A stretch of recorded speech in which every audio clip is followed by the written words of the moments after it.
Harry, I'm so sorry. Steven! Of all people for Steven Adams to spill on, his wife's cousin Harry Cassidy had to be the worst. This is... Okay, I can pay for it. If you can afford to get this cleaned. And on the day of Grandma's party. Shoot, that's today? Of course you forgot. Give me your shirt. I don't think you're gonna want... Give me it!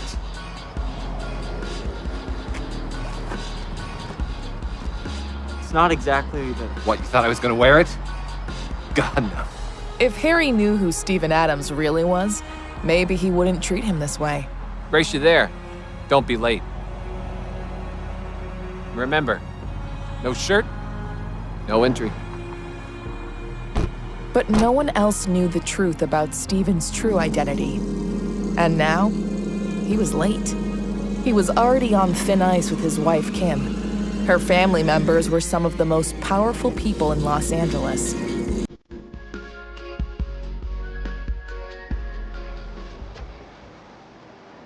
The useless husband of yours is still nowhere to be found, huh? Good luck explaining that to Grandma. Shut up, Harry. He's almost here.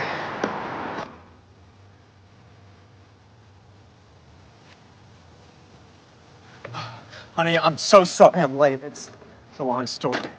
Who is that? He can't be a Cassidy.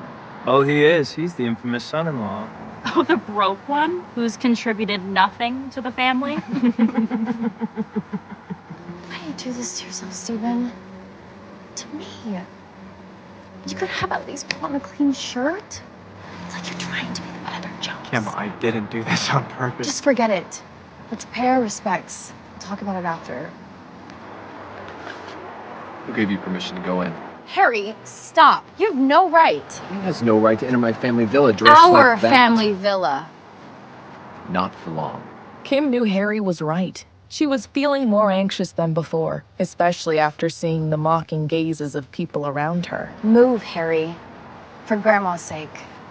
Grandma did say that every member of the Cassidy family had to attend. But he's an Adams.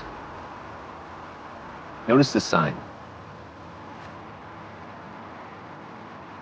Kim, why don't you go in and... Just do whatever you want. Way to know your place.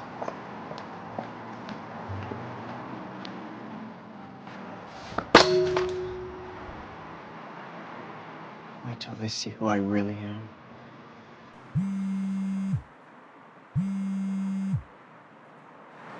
Hello? Mr. Adams, I have wonderful news and heartbreaking news. I guess I'll take the heartbreaking first. Well, sadly, last night, Father Klein passed away in his sleep, Oh no. but he's left his family fortune to you. The Porsche family fortune. Did you say the Porsche family fortune? Father Klein believes you passed the test. It's humbled you, and he hopes you will continue to do good with this newfound fortune. Well, thank you. And, Stephen, Yes? careful who you trust. You are now one of the wealthiest men in the country.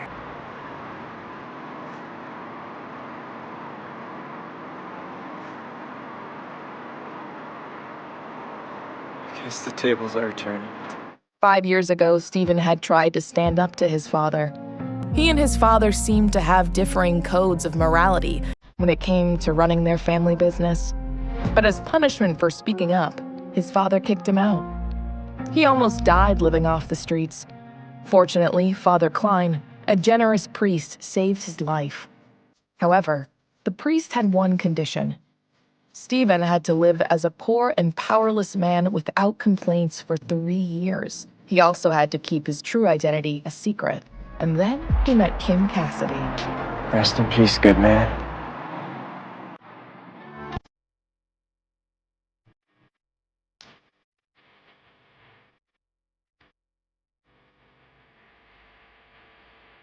We must give thanks for how blessed our family has been.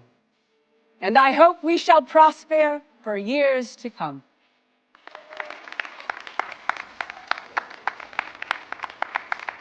Grandmother, under your wise leadership, the Cassidy family will rise to new heights. Harry's a genius. This year alone, he's increased our family profits significantly. Smartest man in the city. Thank you, Harry. But I couldn't have done it alone. I am grateful to the friends and support we have had all over this great city of ours. Speaking of which, I'm sure all of you are excited to introduce to me the guests you've invited tonight. The family couldn't hold in their excitement. The main event was about to begin. This was their chance to prove to their family's matriarch with their esteemed guests who amongst them had the best connections in the city. And whoever impressed their grandmother the most would be given the majority of the assets from the Cassidy Trust Fund. Grandma, meet the head of... Thank you for coming. Grandma, this is Dr. Martins, the top plastic surgeon in Beverly Hills. I hope I never need your services. You're the only one here who requires no work. Grandmother, I'd like you to meet my guest. Meet Pete Rockford, the CEO of Rockford International. Charmed. It's a pleasure. Pete Rockford was the head of the most powerful real estate company in the world. Isn't it time you introduced your guest? Is that really how low things have gotten for you and your delivery boy husband? You couldn't even swing some lawyer? Well, Tim and I actually invited the head of the Stein family, Jack Stein, ladies and gentlemen.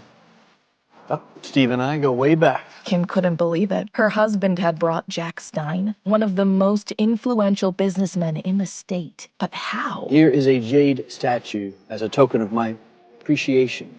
Harry was skeptical. The Stein family was even more powerful than the Cassidy family. How could someone like Stephen have connections to them? Come on, Steve-O. What hobo did you hire to play the role of Jack today? What kind of a knockoff statue is this? Oh, I would be careful with that if I were you, Harry. It's worth $10 million, and we all know how you are with money. Need I remind you of the Murphy deal? Harry was shocked.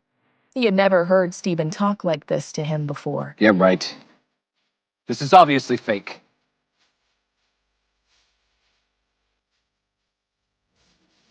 Actually, this is one of a kind. Very impressive guest, Kim. Kim wanted to explain that it was all Stephen. Actually, Grandma, it was... There's no need to explain. Who was this man? And what had he done with her doormat husband? I couldn't be more proud of Kim and Harry. And I was going to save this news for the end of the night, but unfortunately, our family's long-standing success may be coming to an end sooner than we think. My loves, our family is in crisis. As you know, we were the majority investor in the Century Garden project. But due to lack of funding, the project has been halted. Also halted are any prospects of returns. The only way to save the family now is by securing a large loan or being gifted a substantial amount. It is time for a brave soul to step up and help.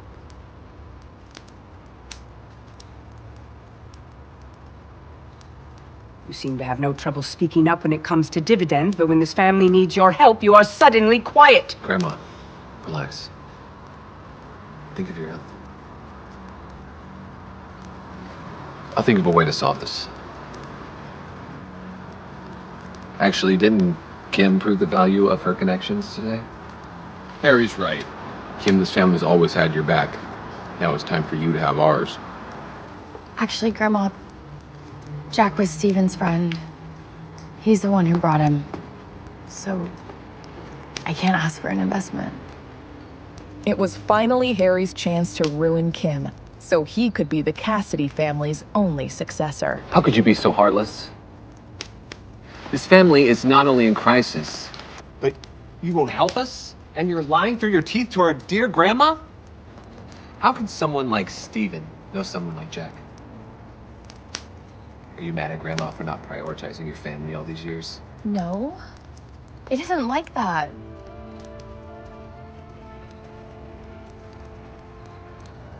I have an idea.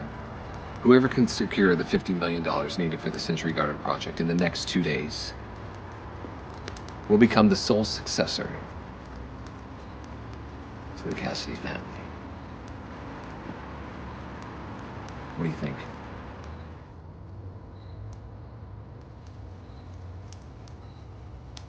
Okay. And one more condition. Whoever fails will be forced to withdraw from the Cassidy family forever. Them and their immediate family. What's wrong? Scared, little cousin? We accept. We accept your bet. Kim. Trust me. That's right. We accept. You better not go back on your word. Don't worry. I'm not as shameless as you are.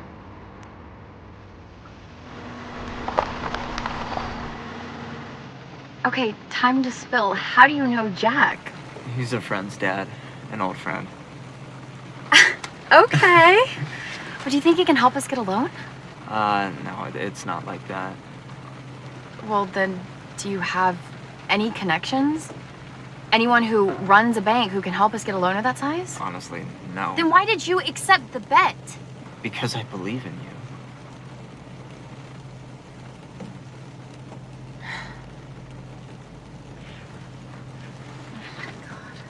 It was time for Steven to put his plan into motion.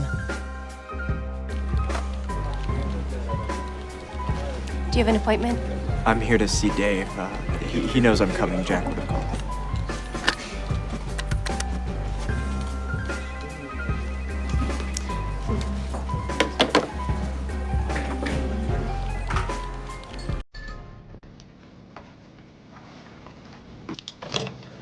Dave Marks. Stephen Adams. I'm here to speak with you about a possible investment in the Cassidy family. Are you the Cassidy family son-in-law? I'm sorry, I can't help you. What do you mean? You're gonna dismiss me without even knowing the term of the deal? Because I know who you are. And you're not worth my time. Steven was sick of being told he wasn't good enough. This was the final straw. I'll give you one chance. Excuse me? One chance to apologize to me and invest in the Cassidy group without charging any fees. I'll forgive the way you're speaking to me. If you don't, you'll regret it.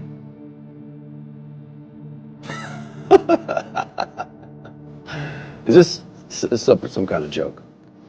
I'm not afraid of somebody like you.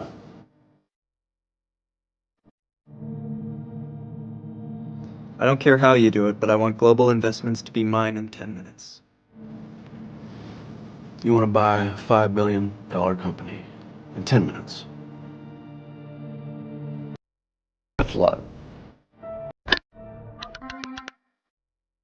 Yeah, security. Can you come up here and remove Stephen Adams from my office, please? Hold on, I'm getting in their call. Hey there, boss. You sold my company for $10 billion. To who? To Stephen Adams. Just had to get rid of some pocket change. Steven couldn't help but be thrilled at the shock on Dave's face. He was finally getting the respect he deserved.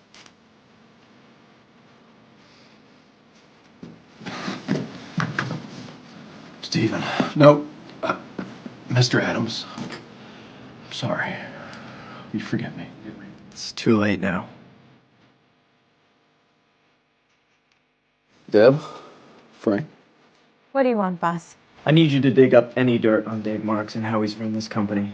You have 2 days. This command was worse than a death sentence for Dave. As CEO of Global Investments, he had committed all kinds of fraud over the years, and he would surely go to prison when they found out. What's your name?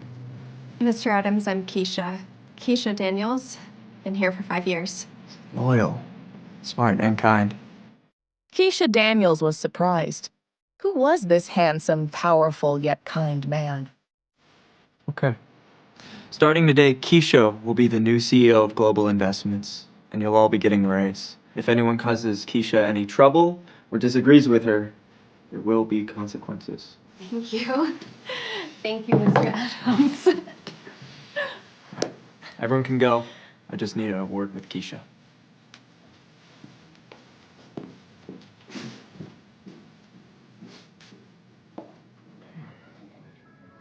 Oh, you're married to Kim Cassidy. I think the most beautiful woman in the city. Yes, and I need you to do something for me. Stephen was proud of what he'd done. Now, he just needed to convince Kim he was worthy of her. Kim, hi. What are you doing? I'm just on my way to the bank to try to get a loan. Better to at least say I tried before I lose my family and fortune into I'm not Harry. gonna let you lose to Harry. Let's go. I know somewhere you can secure a big loan.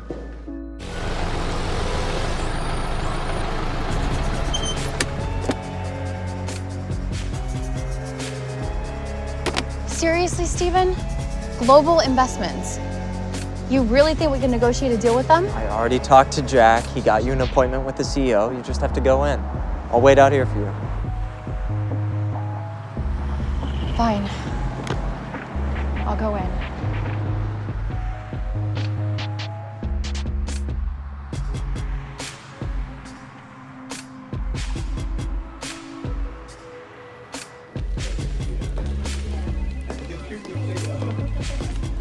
Hello.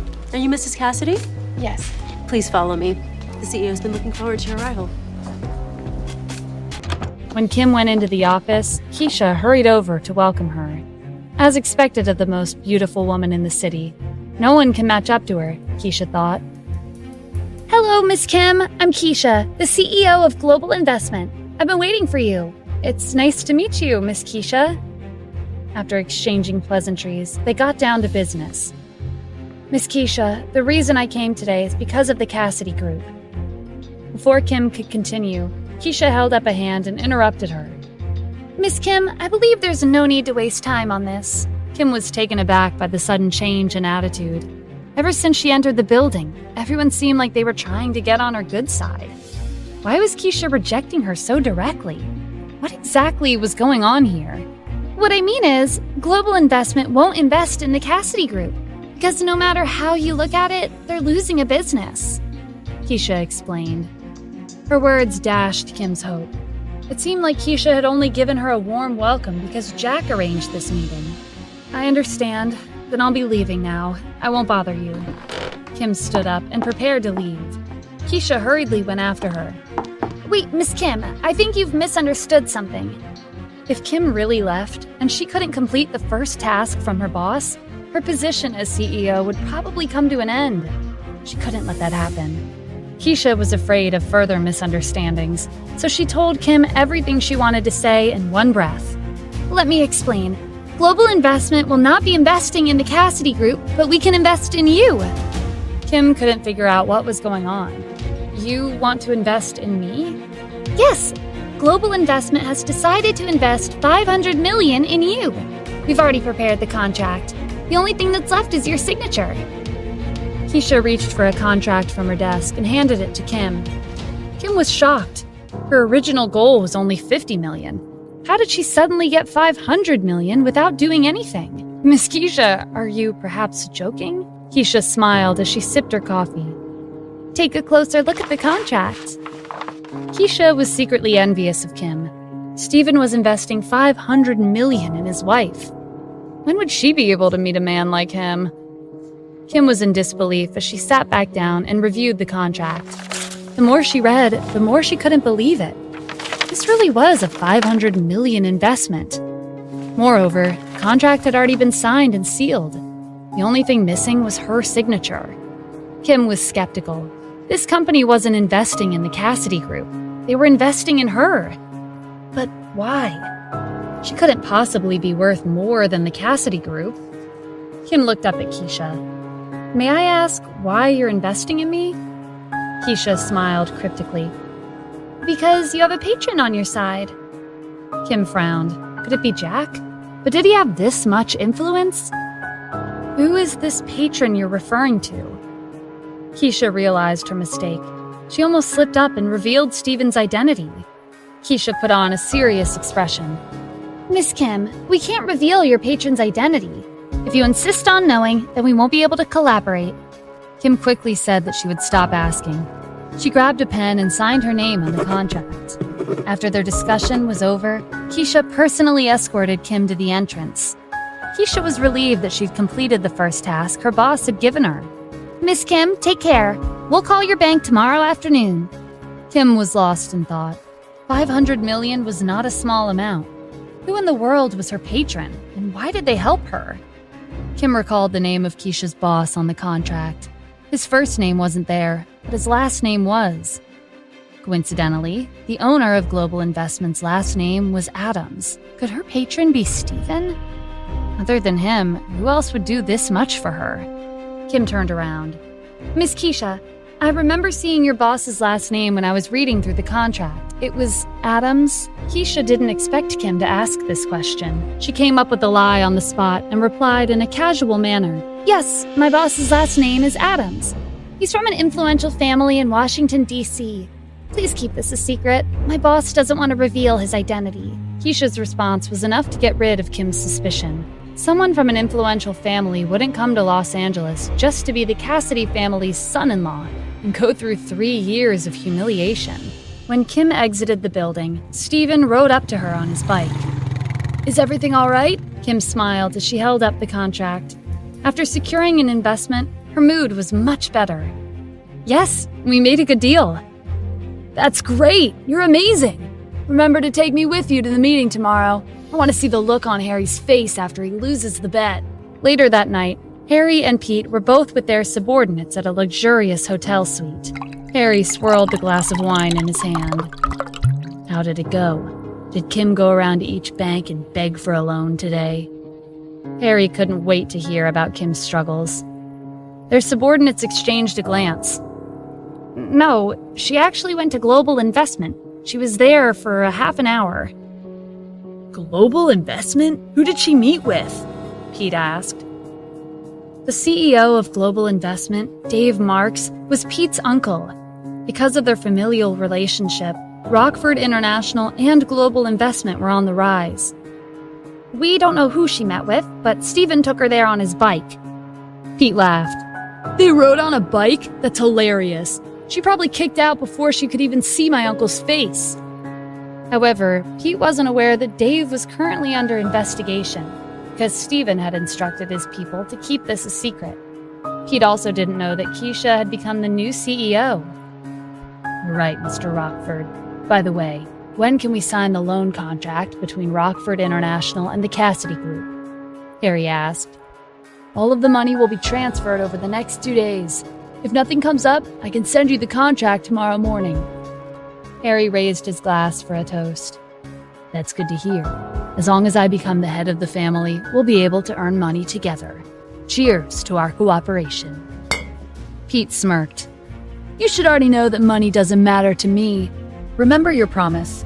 You have to find a way for Kim and me to be together. Don't forget. Pete had wanted Kim for a long time, and this would be his chance. Mr. Rockford, I'm a man of my word. As long as I win the bet, Kim's family will be kicked out of the Cassidy family. At that time, she'll be desperate for anyone to help her. That's the perfect chance for you to show up. Just give her some money. She'll be all yours. The next day, most of the members of the Cassidy family were gathered in the conference room. Harry looked around, but he didn't see Kim. She's still not here. Is she already admitting defeat like that good-for-nothing husband of hers? Several members of the Cassidy family agreed with Harry to get on his good side. I don't think there's a need to wait anymore. It's a waste of time. There's no way Kim succeeded. Harry, you gave her a chance to prove her worth, but she's always been incompetent. There's no changing that. Helen listened to everyone's support for Harry. She never had any expectations for Kim in the first place. The only reason she agreed to this bet was to give Harry a reason to succeed her position as head of the Cassidy family. Helen held up a hand and silenced everyone in the room. There's no need to wait. Harry, tell everyone your results. Harry took out a contract from his briefcase and gave it to Helen. He'd already predicted the outcome from the moment he had made the bet. Everyone, this is a contract that Mr. Rockford gave me this morning. Rockford International has already signed and sealed it. They're willing to loan us $100 million. Everyone was pleased to hear that. Harry's incredible. The Cassidy Group is saved. Kim was never qualified to compete with Harry.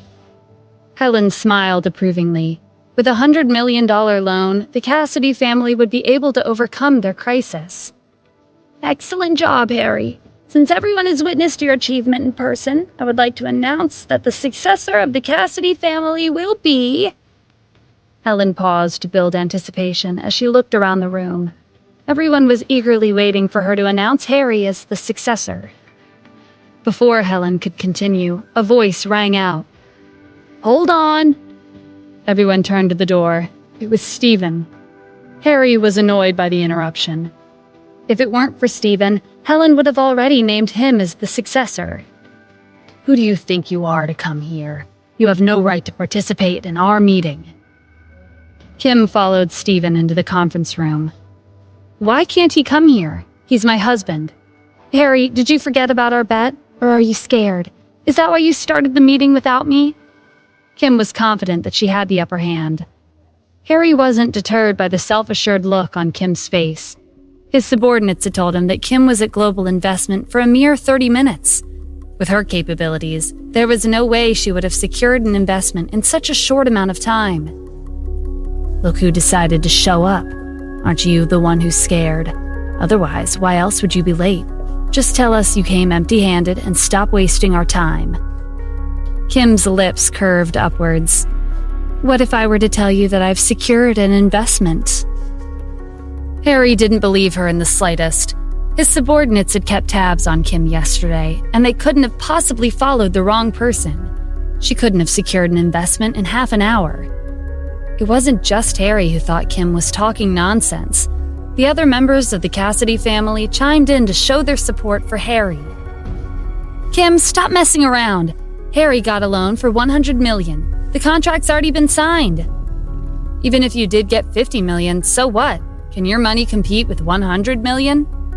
Instead of trying to act tough, it'll be better if you apologize to Harry and ask him to give you a random position at the company. Stephen came to Kim's defense. Harry, the other day, you said that as long as Kim could secure a $50 million investment, you would give her the position of successor of the family. Are you going back on your word? And why are you all jumping to conclusions? Everything will be clear once Kim shows you the contract. Are you guys scared that she might win? Is that why you've already decided that she's lost? Harry narrowed his eyes. Who gave a nobody like you the right to speak? Kim glanced at Harry before giving Helen the folder containing her contract. If Helen saw the $500 million investment, Helen's opinion of her and her family would definitely change. Grandma, please take a look. Helen took the folder and looked up at her. Kim, did you really secure an investment worth $50 million? Kim nodded. Yes, I did. Helen set the folder aside and reached for her walking stick. Kim, you did well. From today onwards, our family will take better care of you and your family. Also, I hope you can be content with what you have. Kim's heart sank. Helen was biased to the point where she couldn't be bothered to read over the contract. It was a $500 million investment.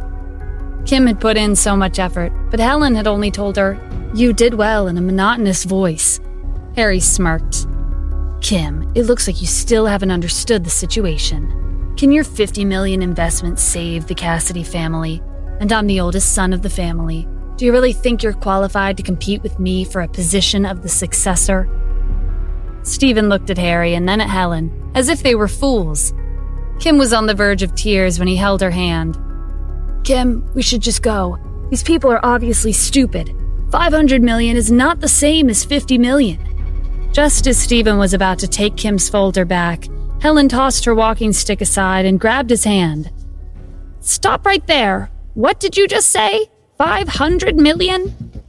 Stephen withdrew his hand. He'd achieved his goal. That's right. It's $500 million. And it's not a loan, it's an investment, so there won't be any interest. Everyone in the room fell silent. Putting their Century Garden project aside, with $500 million, they could invest in a century's worth of gardens. Let me take a look, Helen said as she opened the folder. She took out the contract and carefully looked it over. Harry snatched the contract and threw it on the table. You sure are bold, Kim. Why would Global Investment give you money? This has to be a fake contract. Don't you know forging contracts is against the law? Are you trying to end up in jail? It's not fake. Global Investment CEO Keisha Daniels personally gave me this contract, Kim argued. Harry didn't expect Kim, who was usually smart and capable, to make this kind of amateur mistake. This was a once-in-a-lifetime opportunity. Are you still trying to deny it? Even if you did want to forge a contract, you should have done your homework first. The CEO of Global Investment is Dave Marks, not Keisha Daniels. I didn't think you would resort to such tactics just to become the successor. You're ruining the entire family's reputation. Harry turned to Helen. Grandma, I suggest we call the police immediately. Helen's expression darkened. Kim, you'd better explain yourself. Kim clenched her fists. I didn't forge this contract. It's real. Kim didn't know what she could say. She had no idea why Global Investment's CEO had suddenly changed either.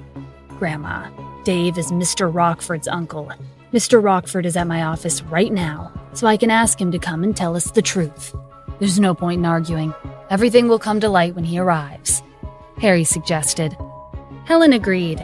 She'd never favored Kim and her family, but she didn't expect Kim to use such underhanded tricks to deceive the Cassidy family. Kim had better prepare herself for the consequences. Stephen whispered to Kim, I'm going outside for a smoke. Harry laughed when he saw Stephen walking to the door. Are you all seeing what I'm seeing? Kim, your good-for-nothing husband is so scared that he's running away. I doubt he's coming back. Why do you even let that stay with you for 3 years? He only brings shame to our family. I thought you would have become smarter after all these years, but you're still incapable and irresponsible. Kim watched Stephen leave with tears in her eyes. She didn't expect him to leave her when she was in a difficult situation. Sometime later, Pete walked into the conference room in big strides. When Harry informed him of Kim's contract, he almost laughed out loud. This is ridiculous. It doesn't make sense for Global Investments to invest $500 million just for Kim. Everyone in the city knows that Dave is my uncle, and he's the CEO of Global Investment. I've never heard of Keisha Daniels. Does this person even exist? All of a sudden, Keisha burst into the office, followed by Stephen. Who's saying I don't exist? Keisha demanded. Stephen had used the excuse to go out for a smoke to call Keisha and ask her to come over to clear up the misunderstanding. Stephen, you good-for-nothing. How dare you bring someone unrelated into the conference room? Where are the security guards? Come and throw these two out right now, Harry shouted. Keisha wasn't bothered by his threats. She radiated an intimidating aura. Who dares to touch me? I'm the CEO of Global Investment. Stephen stood to the side and watched them argue. He'd chosen the right person to become the new CEO. Keisha was more capable than he'd expected. Pete was in disbelief that someone was openly impersonating his uncle as Global Investment CEO. That's nonsense. Where did you two find someone like her? If you apologize right now, I'll ask my uncle to spare you. Otherwise, you should prepare yourself for what happens next. Keisha gave Pete a cold look. Pete Rockford? Rockford International is your family's company, right? I've checked the accounts, and the numbers don't add up. Pete was flustered by her accusations. He didn't know why she knew so much. You're lying, Keisha shrugged. Do you really think so? Rockford International has just declared bankruptcy. If you don't believe me, you can call your dad to confirm. Keisha looked at Helen and the other members of the Cassidy family. Why are you all making wild guesses? Global Investment and Kim's collaboration can be checked on our company's official website. As soon as the words left her mouth, everyone took out their phones and searched up Global Investment's website. After a brief silence, someone held up their phone. I found it! The members of the Cassidy family crowded around the phone. I'm on the Global Investment's official website. There's a picture of Kim and Miss Keisha signing the contract on the front page. It really is a $500 million investment. Her family is saved. But why did Global Investment invest in Kim instead of the Cassidy Group? Are you dumb? When Kim becomes the head of the Cassidy family, her money will belong to the company. Pete was at a loss. It's all a lie. Global Investment CEO is my uncle, Dave Marks. Just you wait. I'll call him right now and expose your scheme. He took out his phone and dialed Dave's number, but the call didn't go through. Dave's phone was turned off. Pete hurriedly called his father instead. It took a few tries before he picked up. Rockford International is going bankrupt. It's over for us, his father exclaimed frantically. Even though no one could hear the person on the other end of the line, everyone knew that Keisha's claims were true when Pete collapsed onto the chair with a defeated look on his face. The atmosphere was tense. Everyone held their breaths, and no one dared to speak. Rockford International was a successful company that far exceeded the Cassidy Group.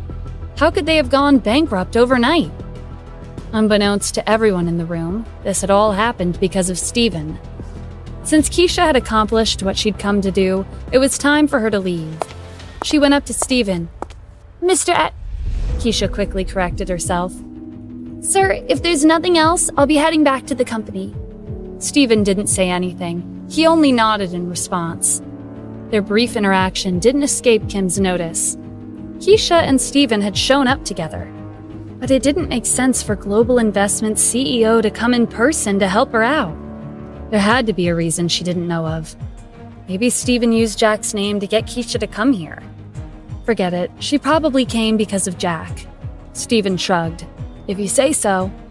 He didn't care too much about the misunderstanding. It wasn't the right time to tell Kim the truth.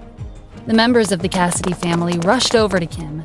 Now that it was confirmed that Kim really had secured a $500 million investment, it was a given that she would become the head of the family. They all started talking at the same time. Kim, I watched you grow up. I even took care of you one time when you were a little girl. Please support me in the future. Kim, I've always thought you were talented. You'll definitely achieve a lot more in the years to come. She's right. Our family is saved because of you. It's all thanks to your hard work. Kim was taken aback by all the compliments. They'd never praised her this much before. Stephen noticed that Helen hadn't said anything for quite some time. He was concerned that she would go back on her word. Grandma, Kim obtained an investment of $500 million. She won the bet, and she saved the Cassidy Group. Don't you have something important to announce? Helen hadn't expected the situation to unfold like this. She'd originally planned to use Harry's bet as a way to make him the head of the family. Who would have thought that Kim would be able to get such a large investment? Harry crossed his arms. Why are you in such a hurry? Are you planning to steal the Cassidy family's inheritance? Even though Harry was talking to Stephen, he spoke these words for Helen to hear. Harry knew that she didn't want the Cassidy family to fall into the hands of outsiders. And Harry was right. As soon as Helen heard those words, she started to panic. She couldn't let an outsider lead the Cassidy family. Kim might have achieved something that Harry couldn't, but Stephen was her husband. No matter how useless Stephen was, there was a chance that Kim would hand over the family's company to that freeloader. After thinking it over, Helen came to a decision. Kim, do you have any objections to giving the $500 million to the company? Kim agreed without a second thought. She was anticipating Helen's next words. I don't mind. I'm also a part of the Cassidy family. This is something I should do. Great. As the head of the Cassidy family, I would like to formally thank you for your efforts. Starting today, we'll provide you and your family with more resources. Thank you, Grandma. And is there anything else? Of course there's more. We'll have to schedule subsequent meetings and decide how to use this money together. Everyone looked at Helen and then at Kim. It felt like Helen had completely forgotten about the bet between Kim and Harry.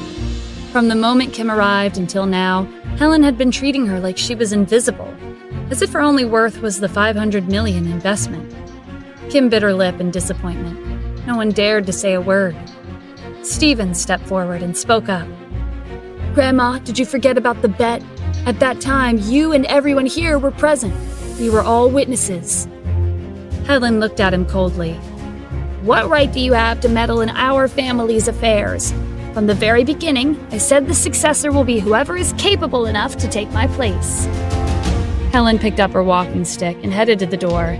Before she left, she looked back and said, I'm proud of how far the Cassidy family has come. We've achieved a lot in the past few years. The successor of the family isn't an easy decision to make. That's why, next Tuesday, I'll officially announce the successor in front of the media.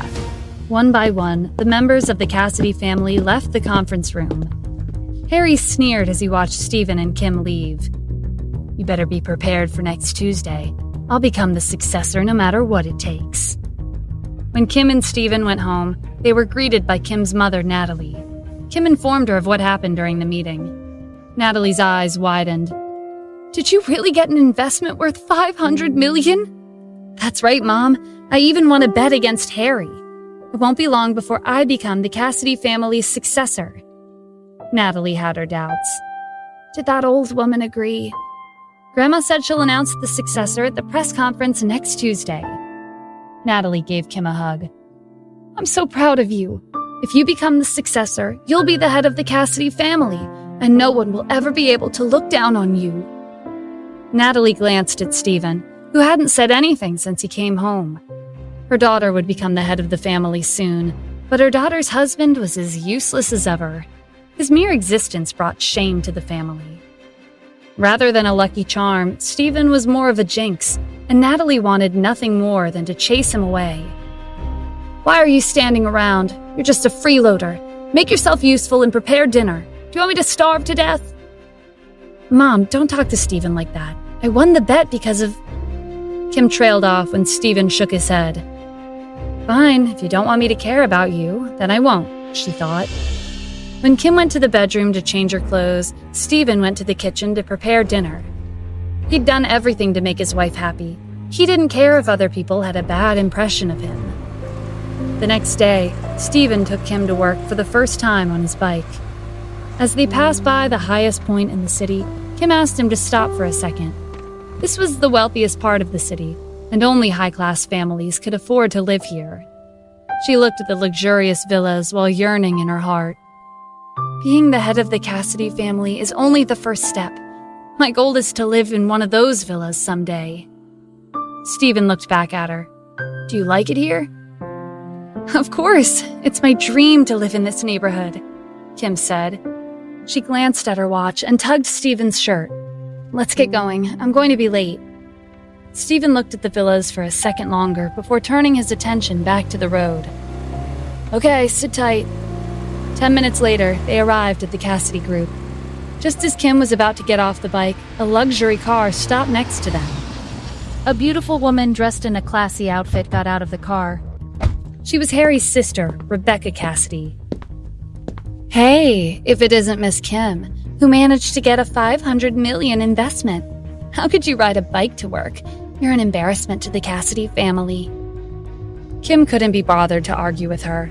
Rebecca was well known for her sly and arrogant personality. Ignore her, Stephen. I'm going inside. Rebecca was annoyed when they turned away from her. She wouldn't let them leave until she had avenged Harry. Rebecca held out her arm to block their way. Where do you think you're going? Since you're running away the moment you saw me, do you agree that you did something that you should be ashamed of? I doubt you'll ever be able to afford a luxury car like mine. Stephen pretended to be surprised and gasped. Was your car that expensive? Let me tell you something. My luxury car is worth millions. Even if you save your money for 10 years, you probably wouldn't be able to purchase a single tire. In Rebecca's eyes, Stephen was nothing but trash. She hadn't spared him a glance ever since she came. Since he'd decided to join the conversation, she would take the opportunity and humiliate him. Don't think you're all that just because you're Kim's husband. You can't even afford a car, and yet you have the nerve to take your wife to work? How shameless can you be? Rebecca's voice was loud, and she attracted a lot of attention. While she ridiculed Stephen, the other members of the Cassidy family heard the commotion and gathered around them. A few minutes later, the crowd was stunned by an unbelievable sight further down the street. Am I hallucinating, or is that the most expensive car to exist? It's not just one. There's 20 of them. This is crazy. Is some big shot visiting the city? No, look. All of the cars are headed to our company. One after another, the luxury cars stopped in front of the entrance to the Cassidy group. An elderly man wearing a suit stepped out of one of the cars. He went up to Stephen and greeted him respectfully. Mr. Adams, please get in the car. The crowd was stunned when the elderly man in a suit addressed Stephen as Mr. Adams, like he was someone important. Kim looked at Stephen in disbelief. Rebecca was especially shocked.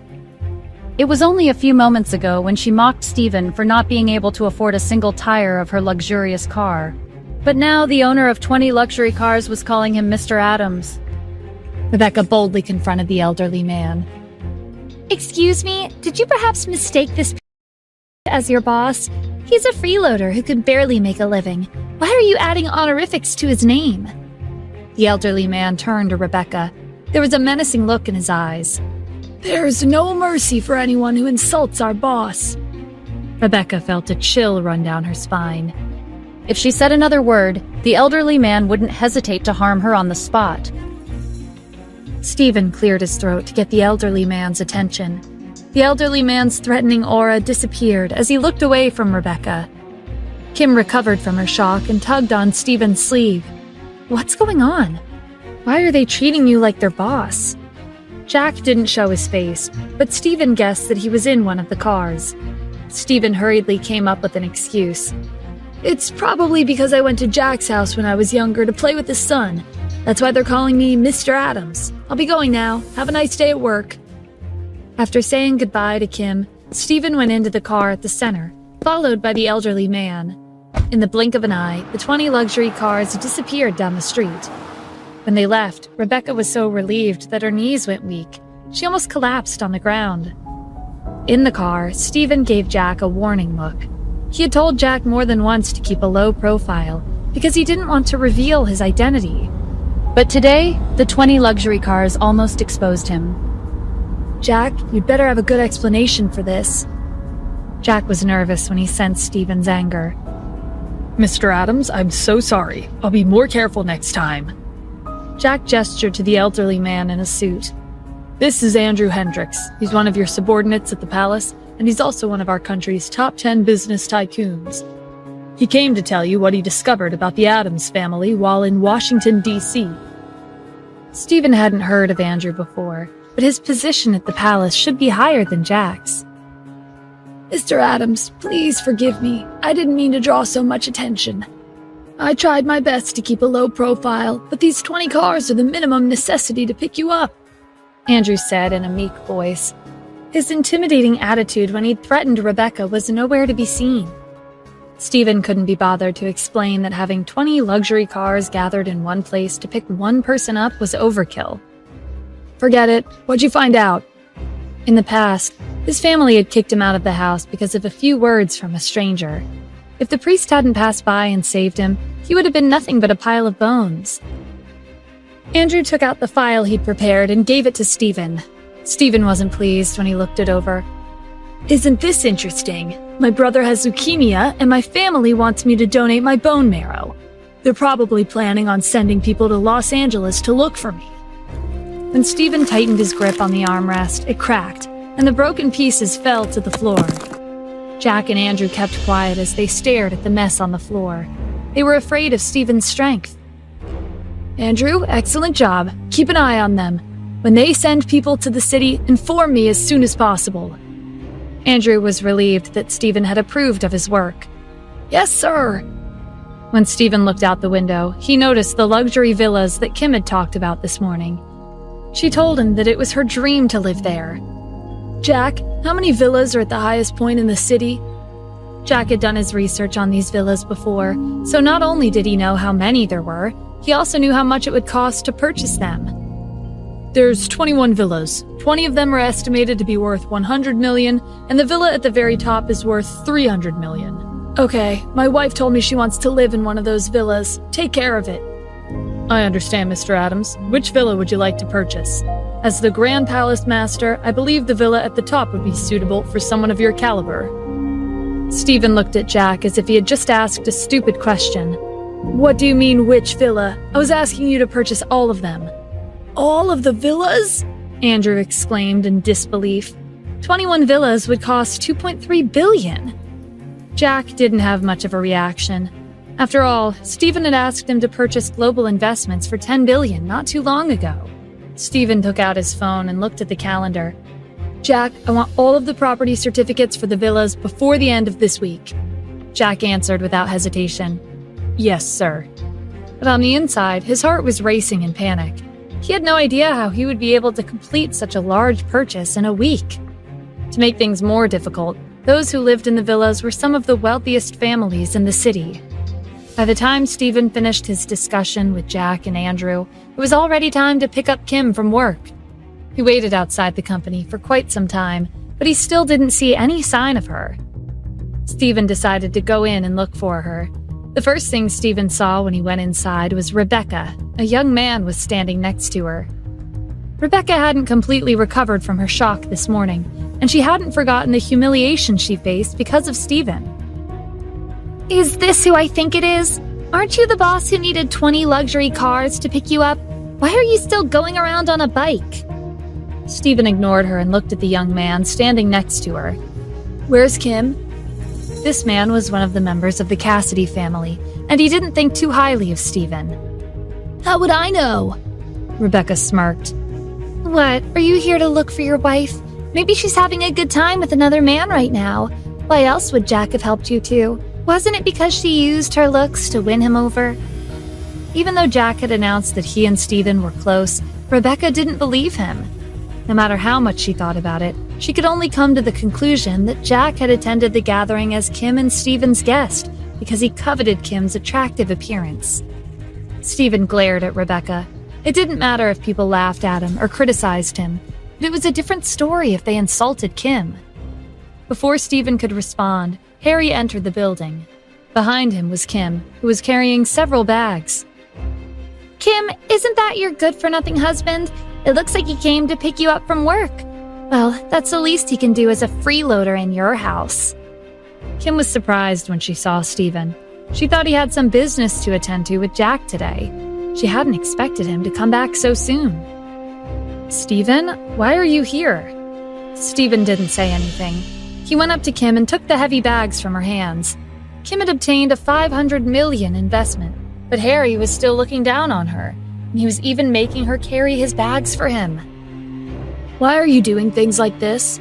Stephen's voice was calm, but Kim could tell that he wasn't too happy about what was happening. Her heart fluttered when she realized that Stephen was angry for her sake. It's fine, just let him be arrogant. I'll become the successor next Tuesday anyway. He won't be able to do what he wants for long. Harry crossed his arms. Next Tuesday? Don't be so full of yourself. You're in such a good mood even though no one knows who's going to win. Helen detested outsiders who desired the power and influence of the Cassidy family. Stephen was Kim's weakness. Rebecca covered her mouth to stifle her laughter, but her eyes were filled with mockery. Harry, did you know? Next Tuesday is February 12th. It's their anniversary. It's a given that Kim's in a good mood. Harry responded loudly so that everyone in the lobby could hear their conversation. Oh, please. What anniversary are you talking about? It's more like a day of shame for them. When they married 3 years ago, they made the Cassidy family the joke of the entire city. I know. Whenever it's February 12th, I'm always scared of going out and being mocked by other people.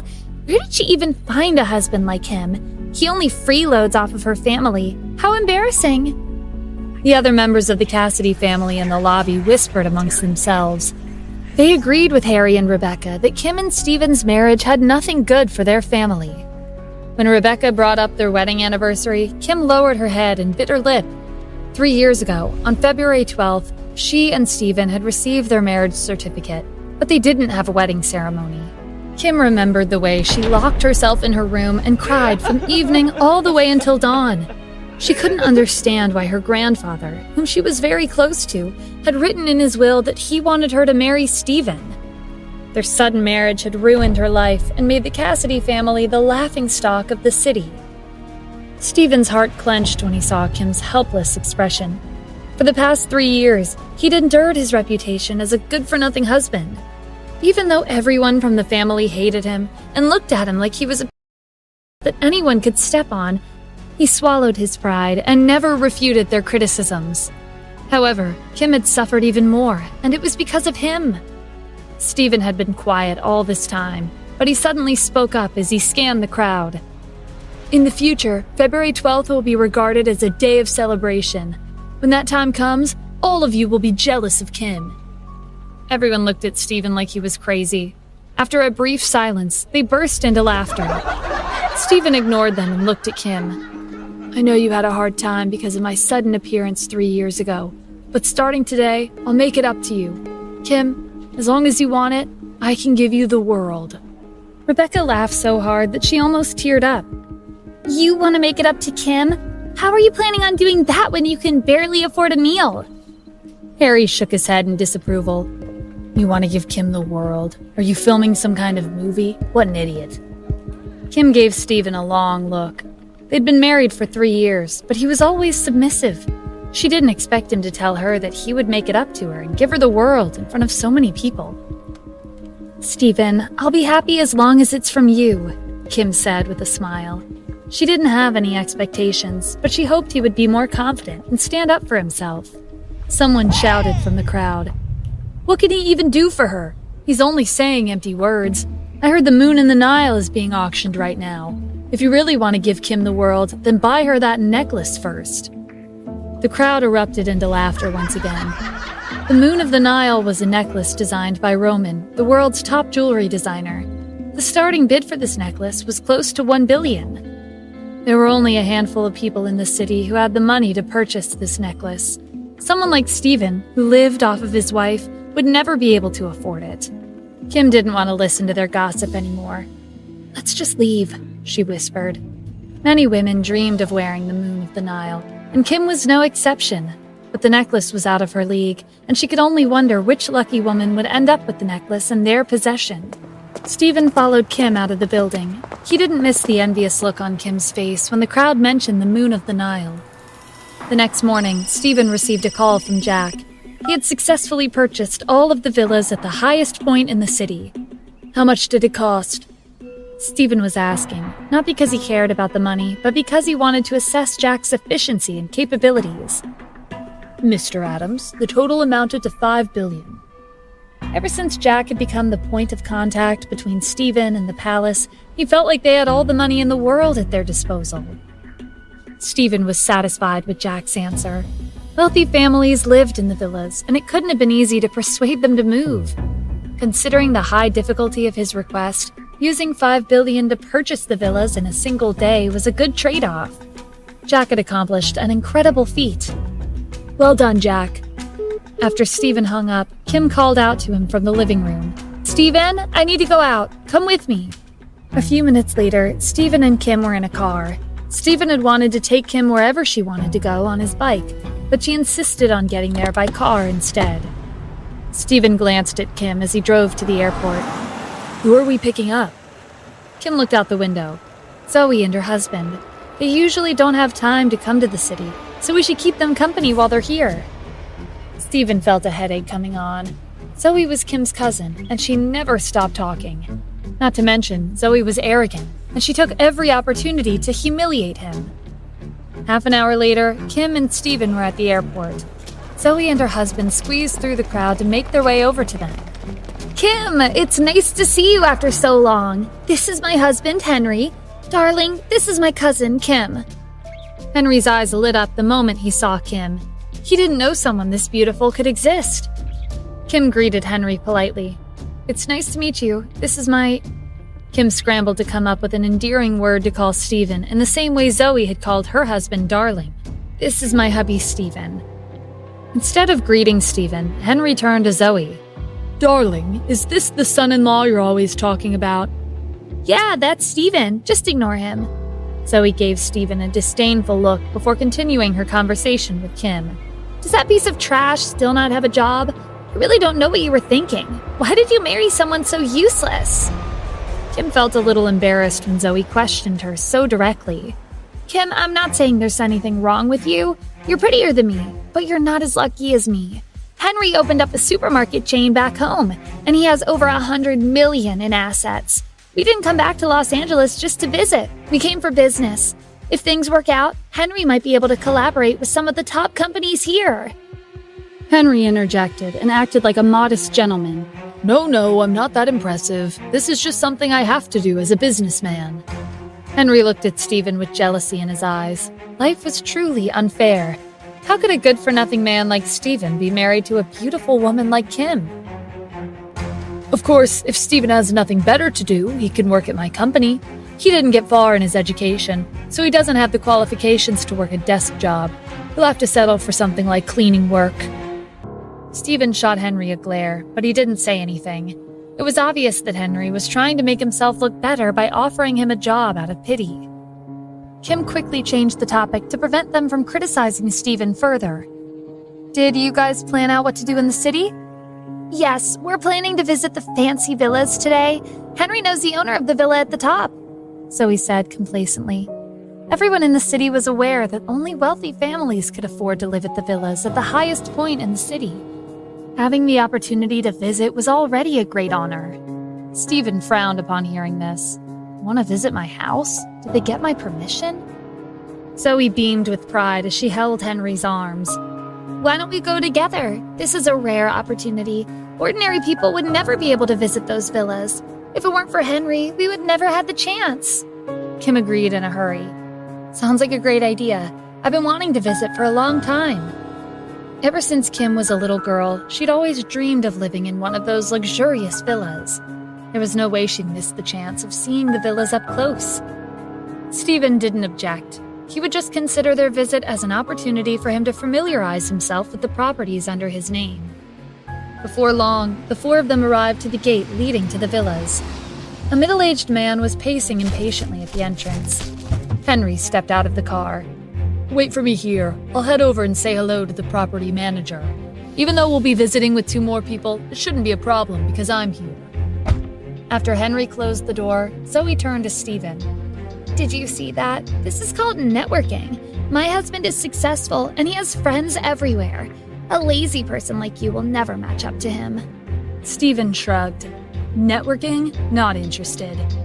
He was the Grand Palace Master, and his palace controlled more than half of the world's wealth and influence. The most powerful people in the city would try to win his favor if they ever met with him.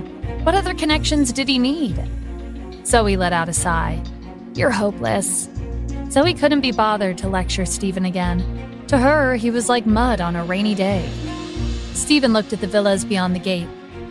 Oh right, Kim, when we visit, let me know if there's anything you don't like. I'll ask someone to change it. Kim pretended like she didn't hear him. What did he mean by asking someone to change it?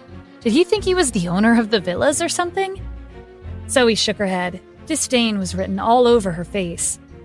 Henry returned a few minutes later, and the 4 of them made their way past the gate and towards the villas. Follow me closely. Don't go anywhere on your own. Every flower is expensive, and you won't be able to afford a single one if you damage it. Kim and Zoe nodded seriously. As for Stephen, he didn't care for Henry's warning. He was wandering in his own home. Why did he have to be careful? The 4 of them came across a beautiful garden. This place is amazing. Flowers and birds are everywhere. It's like a scene straight out of a fairy tale, Zoe exclaimed. Kim looked around in wonder. From the carvings to the plants, everything is a work of art. It's mesmerizing. Zoe was excited, but she didn't forget to show off. It's all thanks to my darling. Otherwise, you would have never been able to visit. That's why having connections are important. Henry was feeling smug because of all the compliments. Stephen ignored the materialistic couple in front of him and looked at Kim lovingly. She was so happy, even though they were just visiting. Would she be overjoyed when he told her that he'd bought these villas for her? How do you like the environment? Stephen asked. I love it. Kim smiled, and with the garden as her backdrop, she looked like a fairy in a painting. Stephen was bedazzled by her beauty. Henry's gaze was also fixed on Kim, although the look in his eyes was filled with lust. He didn't know how a good-for-nothing man like Stephen could marry an amazing woman like Kim. When Henry looked back at Stephen, he almost gasped in horror. Stephen was stepping on the grass. Stephen, what do you think you're doing? Didn't you hear what I said? You can't damage anything while you're here. Are you trying to ruin our lives by stepping on the grass? Henry scanned their surroundings to make sure that no one was around. He was on the verge of exploding with anger. If Stephen damaged even a single patch of grass, he and Kim wouldn't be able to compensate the property owners, even if they sold everything they had. This meant that the responsibility would fall on the shoulders of whoever invited him here.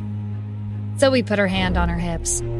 Kim, hurry up and talk some sense into this useless husband of yours. Stephen, if you don't step away from the garden, I'll call the security guards to throw you out. Stephen was amused by Zoe's threat.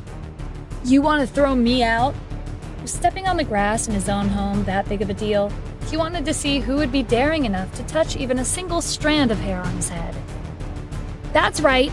Did you forget we're only here because of my darling? There was more that Stephen wanted to say, but he decided not to when he saw the smile disappear from Kim's face. He walked away from the garden and caught up with them. Not too long after, they arrived at one of the villas at the bottom level. Henry informed them of the layout. The villas were built on a slope. There are 4 villas on each level, with the exception of the most expensive villa at the top. There are rumors that a powerful person lives there. With my connections, this is as far as we can go. Before going inside, I have to remind you all not to talk carelessly or touch anything. Especially you, Stephen. If you want to ruin your life, go ahead, but leave the rest of us out of your mess. Stephen crossed his arms. If you're as capable as you say you are, did you know that someone recently purchased all of these villas? Zoe's jaw dropped. Someone bought all of them? But that would mean they spent an enormous amount of money, right? Kim was also surprised. She didn't know about this. Where did Stephen hear about this mysterious purchase? Henry didn't believe him. Don't spread rumors. No one with a brain would believe your nonsense. Each villa is worth at least 100 million. Who in this city would have the money to buy all of them? Listen, Stephen, if you want to be successful, you have to be mindful of your reputation as an honest... While Henry was talking, he subconsciously leaned towards the table. His shoulder brushed against a large porcelain vase. It teetered on the edge before toppling over and shattering to pieces on the floor. That wasn't the end. The other porcelain vases fell off the table, one by one like dominoes. Henry paled as he watched the horrific scene unfold before him. Zoe was so scared that her voice shook. Those shouldn't be worth that much, right? Henry swallowed nervously. I don't think so. But he didn't sound too sure. Stephen wasn't fazed by the mess of porcelain shards on the floor. Rich people sure are different.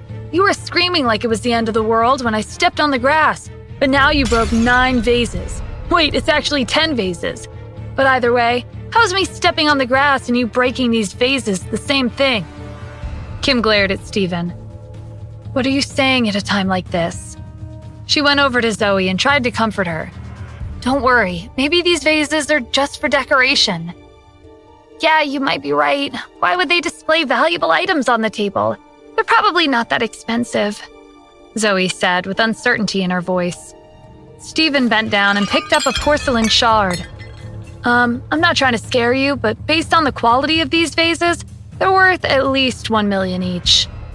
The elderly priest was fond of antiques, so Stephen learned a lot about them. Zoe started panicking. 1 million? There are 10 vases on the floor. So 10 million in total? Even though she and Henry had tens of millions worth of assets, most of them were fixed assets. They only had around 1 million in liquid assets. You don't understand anything. Why are you pretending like you're an expert on antiques? Henry yelled. A group of people rushed over after they heard the commotion. Henry spotted the property manager in the crowd. My friend's here. He won't care about such a minor accident. Henry hurried over to the property manager. I'm sorry to bother you. I accidentally broke something. Please, overlook it. I'll treat you to a drink next time. The property manager frowned when he saw the broken porcelain vases on the floor. Henry, what the hell are you talking about? Are you calling this breaking something? Do you even know what these are? They're priceless antiques. Each vase is worth at least 1 million. All of a sudden, Henry came up with an idea. He pointed at Stephen. This is all your fault. If you hadn't said all that nonsense about some mysterious person buying these villas, I wouldn't have been distracted. Zoe was quick to agree with him. Kim, this is your husband's fault. I must have been out of my mind. Why did I invite you two here? I don't care. You two will be paying the $10 million. Kim looked at Zoe in disbelief. She didn't expect this cousin of hers to shift the blame onto her and Stephen as a last resort. Stephen took out his phone and sent a message to Jack. After pocketing his phone, he took a step forward. "They're right. I'm the one who broke these vases." Everyone was stunned by his unexpected confession. Henry and Zoe were so surprised that for a moment, they suspected that they didn't hear him correctly. Kim tugged Stephen's sleeve. "Are you crazy?" The property manager looked at Kim and Stephen like they were the solution to his predicament. If he couldn't resolve this mess, his position as the property manager would be in jeopardy. "Since you've admitted to breaking these vases, then pay up. Otherwise, I'll have to visit the Cassidy group and ask them for compensation instead." "What evidence do you have? They're the ones who broke the vases. This has nothing to do with me or my husband," Kim said. If Helen were to hear about this, she would never name her as the successor of the family. The property manager didn't care about the truth. He would insist that it was Kim and Stephen's fault. If he received compensation from them, this issue would be resolved. Not only that, he might be able to ask Henry for more money. "It doesn't matter. Your husband was the one who said he broke them." Stephen had admitted to breaking the 10 vases because he wanted to test the property manager. Besides abusing his position as the property manager to allow outsiders to visit the villas, he also had no conscience. This property manager was threatening them, even though he knew that they weren't at fault. Needless to say, Stephen was disappointed in him. "Yes, I'm the one who broke the vases, but it was you who asked me to break them." The property manager didn't expect Stephen to twist his words like that. "What? That's nonsense." "Do you really think it's nonsense? Don't tell me there's no security cameras in a place like this. Why don't you check the security cameras A1408, B6502, and C9997? Everything will be clear once you watch the footage." Stephen was listing the security camera's serial numbers from the map that Jack had given him. The property manager's eyes widened. Those security cameras were top secret. "Who are you? How do you know so much about the villa's layout?" Just then, someone burst into the room. "All you have to know is that he's someone you can't afford to offend." The property manager couldn't believe his eyes. This man was Kelvin Mills, the CEO of one of the top 5 real estate companies in the country. His company was responsible for the development of the villas, and his net worth was at least $100 billion. Why would someone as prominent as Kelvin come to this city? Kelvin was in a bad mood. He had come to Los Angeles to meet with Stephen, but right after he stepped off the plane, he received a call from Jack. Kelvin didn't know Stephen's identity, but someone who had the means to purchase all the villas in one day couldn't be ordinary. Moreover, from Jack's respectful tone, Stephen most likely had some connections with the Grand Palace Master. Getting on Stephen's bad side would spell the end for him and his real estate company. Kelvin strode over to the property manager and kicked his shin. "Hurry up and apologize to Mr. Adams." The property manager had no idea what was going on. Wasn't Stephen the worthless son-in-law of the Cassidy family? Why would an accomplished CEO like Kelvin Mills address Stephen as Mr. Adams? Kelvin didn't hesitate to kick the property manager again when he stood there like a deer in headlights. "You fool!" Kelvin hurried over to Stephen and lowered his head. "Mr. Adams, I'm very sorry." Kelvin stayed in that position after apologizing because he was afraid that Stephen wouldn't forgive him. Henry and Zoe wondered if they were seeing things. A CEO with a net worth of $100 billion was apologizing to the trash son-in-law of the Cassidy family. Kim glanced at Stephen. This was happening again. Just how many things was he hiding from her? Stephen smiled. "Since you've personally come to apologize in person, I have nothing to say. What should we do about the broken vases?" "I'll compensate you, of course," Kelvin said with no hesitation. "Then can my wife and I go now?" "Yes, my private helicopter is parked on the lawn. You and your wife may leave at any time." When they got home, Kim grabbed Stephen's arm and pulled him into the bedroom. She locked the door and looked him in the eye. "Stephen, don't you have something you want to tell me?" Stephen looked away to avoid Kim's intense gaze. It seemed like she had caught on to his real identity, but he hadn't tried that hard to hide it in the first place. "I don't know what you're talking about." Kim narrowed her eyes as she pushed him for an answer. I'll give you one last chance. Do you have something to tell me or not? Stephen's mind raced as he tried to come up with an excuse. It would be February 12th soon, and all of the surprises he had planned for Kim on their anniversary would have been for nothing if he told the truth now. When Stephen's gaze fell on the closet, he suddenly had an idea. I'm going to take a shower. Stephen hurried to the closet and grabbed a change of clothes before rushing to the door. Kim glared at him as he ran out of the room. He had left without answering her question. The day before the press conference, everyone in Los Angeles was shocked when they watched the news. 2 major events had occurred in a short amount of time. First, someone had offered to purchase the Moon of the Nile for $2 billion at the auction house. There were rumors that this mysterious bidder was from Los Angeles. Second, a mysterious business tycoon had purchased all of the villas at the highest point in the city for $5 billion. The members of the Cassidy family at the company were in an uproar. I was so shocked when I watched the news this morning. I didn't know our city had this many rich people. Poverty really does limit one's imagination. Our family was so happy to receive a $500 million investment, but there are people out there dropping billions like it's nothing.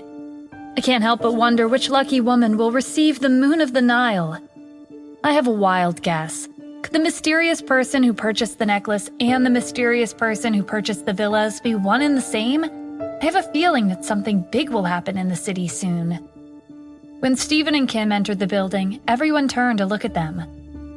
Hey, as expected of someone who'll be celebrating their anniversary soon, you even need your husband to take you to work. Stephen, are you afraid we'll bully your wife? Harry said sarcastically. Rebecca joined in to mock them. I remember someone declared that he would make it up to Kim. I wonder what kind of gift you've prepared. Don't tell me you're the one who bought the Moon of the Nile. Stephen couldn't be bothered to entertain them. Kim, you don't have to worry about that. Everything will be revealed tomorrow. Kim watched Stephen leave the building. She couldn't help but have some expectations for him, because he had done nothing but surprise her for the past few days. As soon as Stephen went outside, he received a call from Keisha. Mr. Adams, the top 20 families of the city have sent a greeting card to Global Investments. They'd like to meet you. Keisha was excited because if Stephen could establish a good relationship with these elite families, Global Investment would rise to even greater heights. Okay, tell them to come over. I'll be heading to the company now. Just so happens I'll be able to find a place for them tomorrow. Stephen could guess that these families probably made the connection between the owner of Global Investments and the mysterious person who'd purchased the villas. He knew that the influence of these families couldn't be underestimated. Even though Helen said that she would make the announcement at the press conference tomorrow, it wouldn't be easy for Kim to become the successor. This meant that he would need to prepare ahead of time for anything that might happen. 2 hours later, Stephen's meetings with the heads of the family was coming to an end. Stephen was sitting at the head of the table. He looked around the room and asked, So, how do you all feel? Are you all satisfied with what we discussed today? Everyone was pleased with the outcome of the meeting.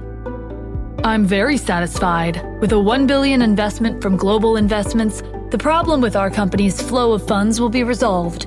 I'm confident that my company will be even better than before. Same here. Mr. Adams, with your introduction, our company has received millions of orders in only 2 hours. This is the most profit we've gained in years. I feel the same way. I have a suggestion. Since everyone who's gathered here today are from one of the best families in the city, I suggest we repay Mr. Adams for his generosity with our loyalty. In the future, as long as Mr. Adams says the word, we will all do our best to make it happen. Everyone agreed. Even if Stephen told them to kneel right then and there, they would follow his orders without hesitation. Stephen waved his hand dismissively. There's no need to exaggerate. This isn't that serious of a situation. However, I do have something that I'd like to ask everyone. This concerns the Cassidy Group's press conference. By the time the meeting ended, the sky was already dark. Natalie started lecturing Stephen the moment he stepped in the door. Why are you coming back so late? You don't even have a stable job. You're always fooling around out there. Stephen didn't say anything.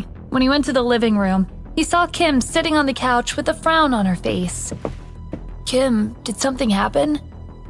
Harry told me that Grandma confirmed that he would be the successor of our family, and that I should forget about taking his position. Natalie put her hands on her hips. Why would she pick Harry over you? You're the one that won the bet. If that old woman continues to be biased, I'll find her tomorrow and give her a piece of my mind. Kim shook her head. That won't change anything. No one in the Cassidy family can change Grandma's mind once she's decided on something.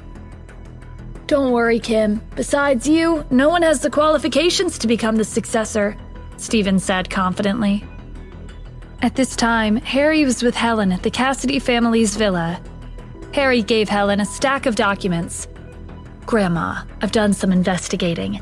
It turns out that Stephen visited Global Investment before Kim, and he was there for much longer than she was. What's even more strange is that Keisha Daniels seemed to respect Stephen. She talks to him politely. I suspect this is Stephen's scheme. He forced Global Investments to give Kim a $500 million investment so that she'd get the upper hand in our bet. Stephen wants to use Global Investments and Kim to take our Cassidy family. Helen slammed her walking stick on the floor. He wouldn't dare! Grandma, I'm the one who suggested the bet, so I'm the one at fault. But we can't ignore that this is a huge problem. We can't let an outsider like Stephen lead the family.